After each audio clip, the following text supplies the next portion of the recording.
Medak depot manager Surekha శుక్రవారం మధ్యాహ్నం 12 గంటల నుంచి 1 గంట వరకు డైలీ యువర్ డిఎం కార్యక్రమాన్ని నిర్వహించినట్టు తెలిపారు. శ్రేయోభిలాషులు పలువురు తమ కొత్త రూట్లు కావాలని, ఉర్దూలో పేర్లు ఉండాలని అడిగినట్లు ఆమె వెల్లడించారు. సంబంధిత అధికారులకు సంప్రదించి కొత్త రూట్లు వేయాలంటే రిప్రజెంటేషన్ ఇవ్వాలన్నారు. డిపో మేనేజర్ సురేఖ మాటల్లోనే విందాం. ఈరోజు అదేవిధంగా డయల్ యువర్ డిఎం కార్యక్రమము నిర్వహించబడినది.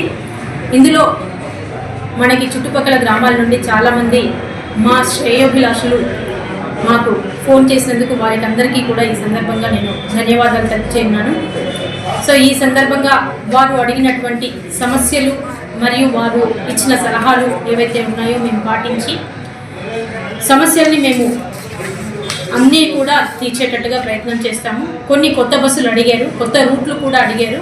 ఆ కొత్త రూట్లో వాటికి ఏంటి అంటే రిటర్న్ రిప్రజెంటేషన్ ఇచ్చినట్టయితే మేము మా పైనకి కూడా శాంక్షన్ కోసం పంపించి బస్సు మరియు డ్రైవర్ అలాట్మెంట్ కోసం రాసేసి మీకు సర్వీస్ వేయడానికి ప్రయత్నం చేస్తాం.